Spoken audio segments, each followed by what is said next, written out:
Okay people, today we will solve a 15 marks problem on distribution of cash from the chapter of piecemeal distribution, which is asked in 2012 question number 13. Question paper ಒಳಗಿದೆ ನೋಡ್ರಿ, question number 13 2012 question paper ಇದೆ. So the question is first question number 3, then we will solve the solution. A, B and C were partners sharing profits and losses in the ratio of 3:2:1. 3:2:1. Then the following in their balance sheet as on 31st/12/2011. Liabilities, assets are there.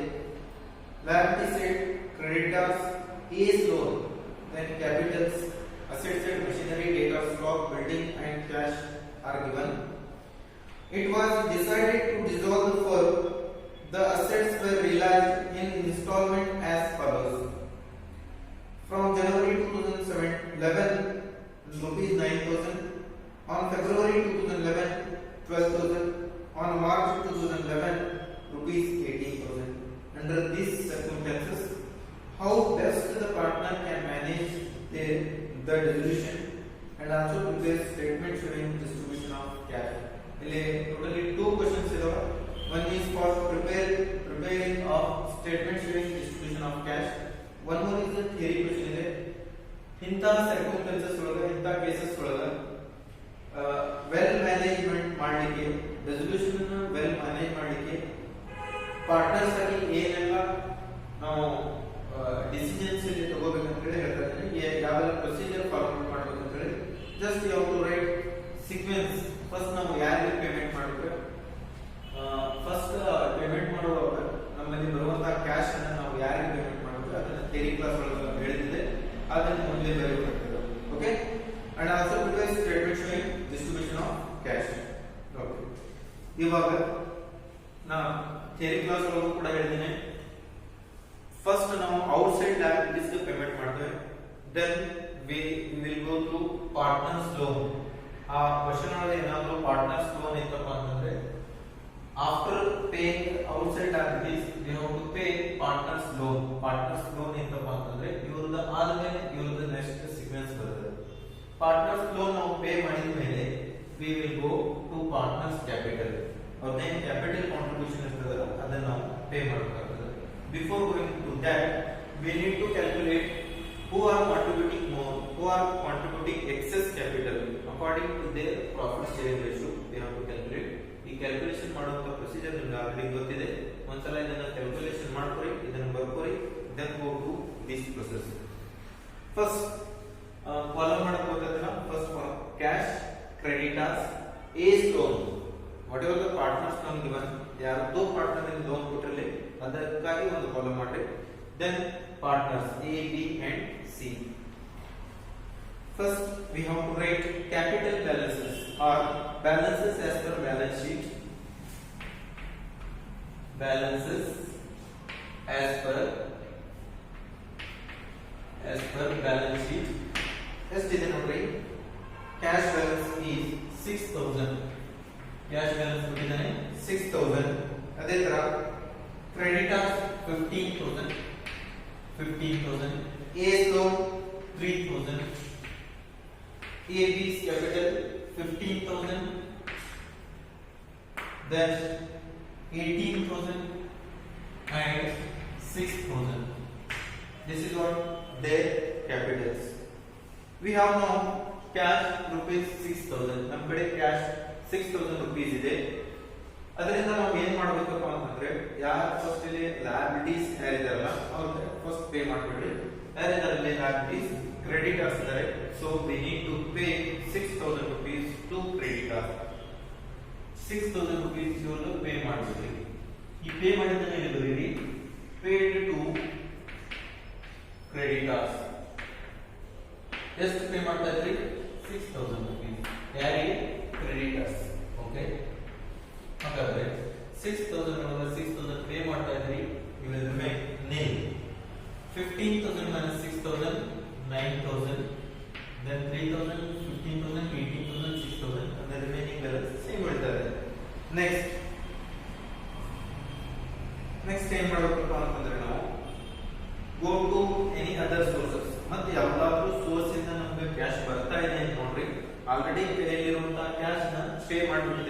But again we need 9000 rupees.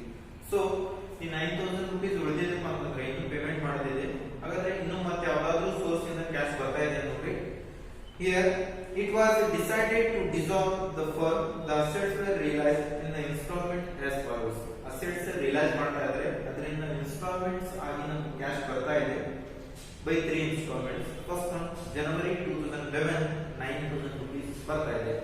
So we can write that in cash column first installment received, first installment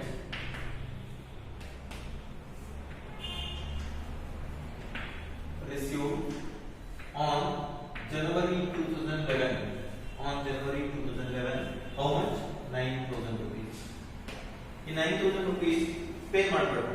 Creditors ನಾವು 9000 rupees ಕೊಡೋದಿಲ್ಲ. We have to pay 9000 rupees. Pay ಮಾಡಿದ್ರೆ ಇವಾಗ mention ಮಾಡಿ paid to creditors. How much? 9000 rupees. Okay. 9000 minus 9000 nil. 9000 nil. 3000 remaining. First ಉಳಿತಾ ಇದೆ. 15000 is balance. 18000 is balance. 6000 is also balance. Next, we are receiving second installment on February 2011. On February 2011, second installment received on February 2011. How much? 12,000. 12,000 rupees ನಾವು receive ಮಾಡ್ಕೊತಾ ಇದ್ದೇವೆ. But we have to pay 3,000 rupees age loan. Age loan pay ಮಾಡಬೇಕಲ್ಲ. ಹಾಗಾದ್ರೆ ನಮ್ಮ ಕಡೆ enough balance ಇದೆ, ಸಾಕಷ್ಟು balance ಇದೆ. So we can pay A's loan. Right? A's loan pay ಮಾಡಿಬಿಡ್ರಿ 3,000. ಪೇ ಮಾಡಿದ್ದಾನೆ ಇಲ್ಲಿ ಬರೀರಿ. Paid to age loan. How much? 3,000.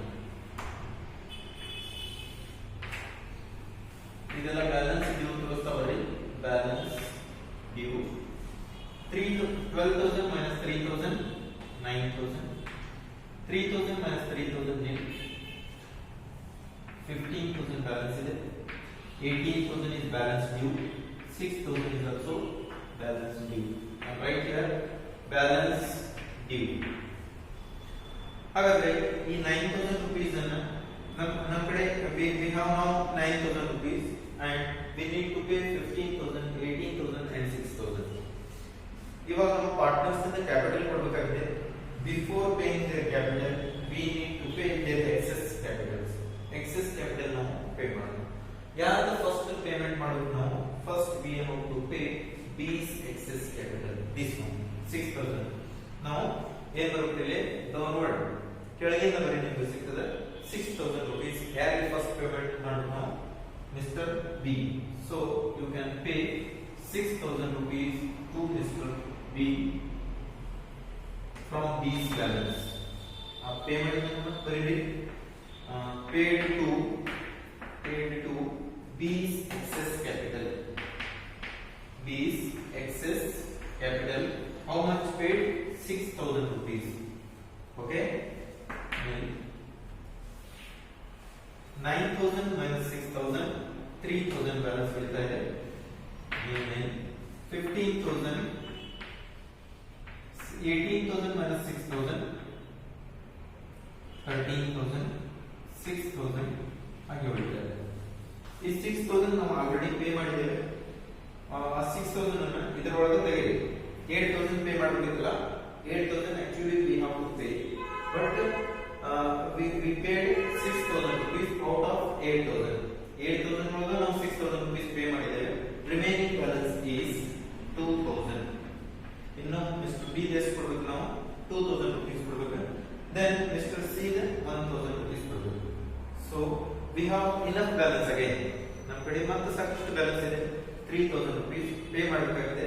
3,000 rupees ಇದೆ ನಮ್ಮ ಕಡೆ. We have available cash balance due. How much? 3,000 rupees. ಆ 3,000 rupees ಯಾರಿಗೆ ಪೇ ಮಾಡಬೇಕು ನೋಡ್ರಿ? 2,000 for Mr. B, 1,000 for Mr. A. ಹಾಗಾದ್ರೆ 3000 rupees ಇದೆ, ಪೇ ಮಾಡಿಬಿಡ್ರಿ. To whom, to mister P 2000, to mister A rupees 1000. Okay, you can write here paid to excess capital of A and B. Paid to excess capital of A and B. How much? We paid rupees 3000. Pay ಮಾಡಿದ್ದಾನೆ. Firstly 3000 is nil. 15,000 remain balance. 13,000 minus 2,000, 11,000. 6,000 minus 1,000. Sorry, this one is 18,000 minus 6,000 is 12,000. 12,000 minus 2,000, 10,000. 6,000 minus 1,000, 5,000. This is what balance due. Okay. ಇವಾಗ ನಾವು excess capital already paid 2000, 1000. Excess capital completely ಯಾವಾಗ pay ಮಾಡ್ತೀವಲ್ಲ ಅವಾಗ ನಮ್ಗೆ only we have to pay their capitals according to their profit sharing ratio. ಅವ್ರದ್ದು profit sharing ratio ಎಷ್ಟಿದೆ ಅಲ್ಲ ಅದರದೇ ಪ್ರಕಾರ ಏನಾಗಿರ್ತದೆ ನಮ್ದು ಬ್ಯಾಲೆನ್ಸ್ ಉಳಿದಿರ್ತದೆ.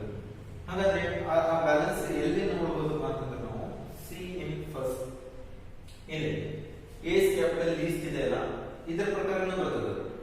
ಹೌದಾ, 15,000 ಇದೆ ಅಕಾರ್ಡಿಂಗ್ ಟು 3. ಇಲ್ಲಿ ನೋಡ್ರಿ 5,000 into 3 15,000. ಅದೇ ತರ ಮಿಸ್ಟರ್ ಬಿ ಇದೆ 10,000 ಇದೆ. 5,000 into 2 10,000. Then ಮಿಸ್ಟರ್ ಸಿ ಇದೆ 5,000 rupees ಇದೆ. 5,000 into 1. ಅವ್ರದ್ದು ಏನು ಕ್ಯಾಪಿಟಲ್ ರೇಷಿಯೋ ಇದೆಯೋ ಸಾರಿ ಪ್ರಾಫಿಟ್ ಶೇರಿಂಗ್ ರೇಷಿಯೋ ಇದೆ ಅಲ್ಲ ಅದರ ಪ್ರಕಾರ ಏನಿದೆ ಇವಾಗ ಪ್ರಾಫಿಟ್ಸ್ ಸಾರಿ ಕ್ಯಾಪಿಟಲ್ಸ್ ಇದೆ. ಈ ತರ ಅವರು ಕ್ಯಾಪಿಟಲ್ ಕಾಂಟ್ರಿಬ್ಯೂಟ್ ಮಾಡಬೇಕಿದೆ. ಬಟ್ ಯಾರ ಕಡೆ ಎಕ್ಸೆಸ್ ಕ್ಯಾಪಿಟಲ್ ಇದೆ ಅವರು ಎಕ್ಸೆಸ್ ಕ್ಯಾಪಿಟಲ್ ಅನ್ನು ಕಾಂಟ್ರಿಬ್ಯೂಟ್ ಮಾಡ್ತಾ ಇದ್ದಾರೆ. ಹಾಗಾಗಿ ಅವರಿಗೆ ನಾವು ಎಕ್ಸೆಸ್ ಕ್ಯಾಪಿಟಲ್ ಆಲ್ರೆಡಿ ಪೇ ಮಾಡ್ತಾ ಇದ್ದೇವೆ. ನಾವು remaining balance is only their capitals according to their or as per their profit sharing ratio. ಇವಾಗ ನಮ್ದು ಯಾವುದೋ ಇನ್ಸ್ಟಾಲ್ಮೆಂಟ್ಸ್ ಬರಲಿ ಅದನ್ನ ನಾವು 3:2:1 ಒಳಗೆ ಶೇರ್ ಮಾಡ್ತಾ ಹೋಗ್ತೇವೆ. ಯಾಕಪ್ಪ ಅಂತಂದ್ರೆ already we have paid excess capitals. Excess capital completely ಯಾವಾಗ ಪೇ ಮಾಡ್ತೀವೋ ಅವಾಗಿಂದ ನಾವು ನೆಕ್ಸ್ಟ್ ಮಂತ್ ಪೇಮೆಂಟ್ ಏನ್ ಮಾಡೋದಿರ್ತದಲ್ಲ complete after completion of excess capital ಮುಗಿದ ಮೇಲೆ ನೆಕ್ಸ್ಟ್ ಪೇಮೆಂಟ್ ಮಾಡುವಾಗ only we have to pay in the ratio of profit sharing ratio. Profit sharing ratio ಎಷ್ಟಿರ್ತದಲ್ಲ ಅದೇ ರೇಷಿಯೋ ಪ್ರಕಾರ ನಾವು ಪೇಮೆಂಟ್ ಮಾಡ್ತಾ ಹೋಗಬೇಕಾಗ್ತದೆ. ದ ನೆಕ್ಸ್ಟ್ ಇನ್ಸ್ಟಾಲ್ಮೆಂಟ್ ಯಾವಾಗ ಬರ್ತದೆ ನೋಡ್ರಿ, on March 2011 rupees 18,000. On March 2011 rupees 18,000 ಬರ್ತಾ ಇದೆ. So third installment received or last installment received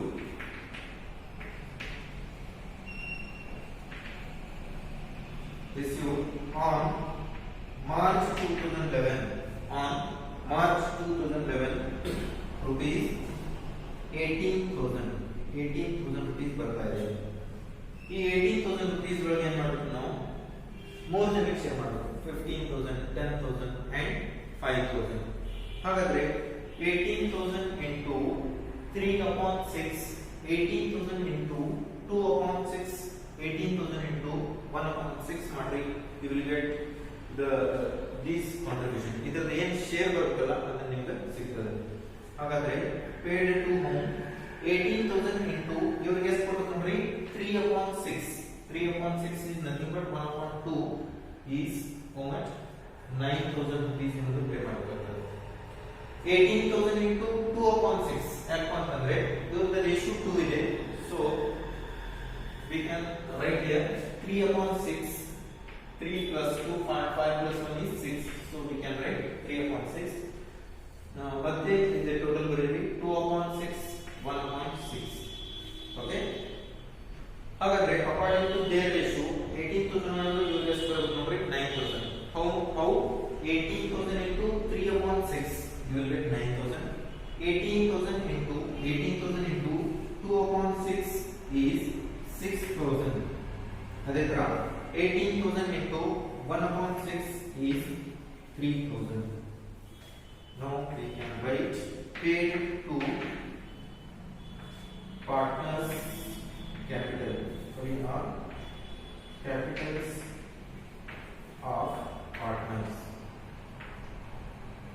capitals of partners. How much we are paid? 18,000. 18,000 pay ಮಾಡಿದ್ರು ಸರಿ. 18,000 ನಾವು 18,000 ಪೇ ಮಾಡ್ತಾ ಇದ್ದೀರಿ. We have nil pay ಮಾಡಿದೆ. 15,000 minus 9,000 is 15,000 minus 9,000 is 6,000. 10,000 minus 6,000 is 4,000. 5,000 minus 3,000 is 2,000. Okay, this is what their remaining balance. Now we can write it as balance being loss on realization. Right here, balance being loss on realization. ಇನ್ನು ಇವರಿಗೆ 6,000 rupees ಬರಬೇಕಿದೆ. Then you have to take 4,000 and Mr. C have to take rupees 2,000. ಅವ್ರಿಗೆ ಎಷ್ಟು amount ಬರಬೇಕಿದೆ ಅದು ಬರಲಿಲ್ಲಪ್ಪ ಅಂತಂದ್ರೆ that is what realization loss. ಇವರಿಗೆ ಎಷ್ಟು ಆಗ್ತಾ ಇದೆ 6,000, 4,000, 2,000. ಇದೇನು ರಿಯಲೈಸೇಷನ್ ಲಾಸ್ ಇದೆ ಅಲ್ಲ ಅದು accordingly their profit sharing ratio ಇದೆಯೋ ಇಲ್ಲವೋ ನೋಡಬೇಕು. ಇದೆ ನೋಡ್ರಿ 6,000 0 ಕ್ಯಾನ್ಸಲ್ ಮಾಡಿಬಿಡ್ರಿ 30 get cancel. Now we can take ratio 2 1s are 2, 2 2s are 4, 2 3s are 6. Ratio ಪ್ರಕಾರ ಇದೆಯಲ್ಲ 2 1s are 2, 2 2s are 4, 2 3s are 6. Now we got their realization loss as per their profit sharing ratio. So last line you can write in profit sharing ratio. In profit sharing ratio. Realization loss ಎದರೊಳಗಿದೆ in their profit sharing ratio. So ಇದು complete ಆದಂತಹ ಒಂದು solution. ಈ ತರ ನೀವು question papers ಒಳಗೆ ನಿಮ್ಮ answer sheet ಒಳಗೆ solution ಮಾಡಬೇಕಾಗ್ತದೆ. Okay, see you with the next class with new problem.